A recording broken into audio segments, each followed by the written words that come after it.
आज पूरे देश के अंदर रामनवमी का पावन त्यौहार मनाया गया। पूरे देश के अंदर भगवान श्री राम की आस्था को उनके श्रृंगार के रूप में बतलाया गया। वहीं बाड़मेर के गुड़ामालानी में Ramnavami Gudamalani senior secondary school के पीछे धर्म सभा के तौर पर सभा को संबोधित करते हुए सभी वक्ताओं ने भगवान श्री राम की आस्था, भगवान श्री राम की कर्तव्यता, भगवान श्री राम की मूल्यों पर चलने के नसीहत देते हुए वहाँ से धर्म सभा आयोजित की गई। और गुड़ामालानी के बैकग्राउंड यानी कि सीनियर स्कूल के बैकग्राउंड से धर्म सभा के आयोजन के बाद में पूरे सदर मार्केट के अंदर आज एक रैली भी निकाली गई। देखिए स्पेशल रिपोर्ट में।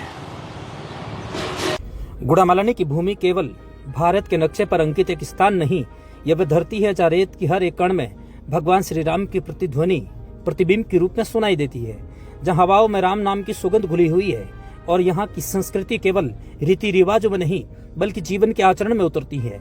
इस वर्ष की रामनवमी केवल एक तिथि नहीं रही, यह एक आत्म जागरण का पर्व बन गई। ये एक ऐसा क्षण था जब गुड़ामालानी की आत्मा ने राम के चरित्र को फिर से पहचाना, फिर से उसे जिया और भारत के रहने वाले हर एक नागरिक के भीतर हृदय में उतारा। गुड़ामालानी सीनियर सेकेंडरी स्कूल के पीछे आयोजित धर्म सभा केवल वक्ताओं का मंच नहीं था, ये विवेक और श्रद्धा का यज्ञ कुंड था, जहाँ जो कुछ बोला गया वे शब्द नहीं थे, वे मंत्र थे। जिसे समझा गया, जिसे परखा गया, जिसे सुना गया, वे भाषण नहीं थे, वे आह्वान थे। वो हृदय हिंदू सम्राट के भीतर अखंड भारत के पारंपरिक प्रतिबिंब के रूप में पहचानने वाले एक धर्म के या कर्तव्य के या आत्म संस्कार के परिचायक थे। और जब मुख्य बाजार से शोभा यात्रा निकली तो वह केवल एक जुलूस नहीं था, वह हमारी आत्मा की चेतना का एक प्रवाह था, जिसे हर कदम में मर्यादाओं के साथ में स्पंदन भी बजा था। झांकियों में राम, लक्ष्मण, सीता और हनुमान के स्वरूप दिखाई दिए। वे केवल दृश्य नहीं बल्कि एक साज सजा नहीं थे, वे इतिहास के सजीव चित्र बन गए। छोटे छोटे बच्चों ने जब राम के वेश धारण करके धनुष को उठाया तो लगा ऐसे कि स्वयं अयोध्या ही गुड़ामालानी की नगरी में उतर गई हो। वृद्धा की आंखों में आशीर्वाद की नमी थी, युवाओं के चेहरे पर तेज और गर्व था, माताएं मंगलगान कर रही थी और हर स्वर में युगों पुराना संस्कार पुनः अहिंसा सर्किल भी कहूंगा कि पोस्टर से सुसज्जित दिखाई दे रहा था, क्योंकि त्यौहार तो रामनवमी का था। वक्ताओं ने धर्म की बात की और हिंदू संस्कृति की बात की, लेकिन वह कोई संकीर्ण आग्रह नहीं था, वह चेतना थी जो सबको जोड़ती है, सबको अपनाती है। क्योंकि हिंदू धर्म कोई संकीर्ण विचारधारा नहीं, ये जीवन दर्शन है, वट वृक्ष की तरह विशाल और शाश्वत, जहाँ बुद्ध भी टिके, महावीर भी चले, नानक भी नहीं आ रहे।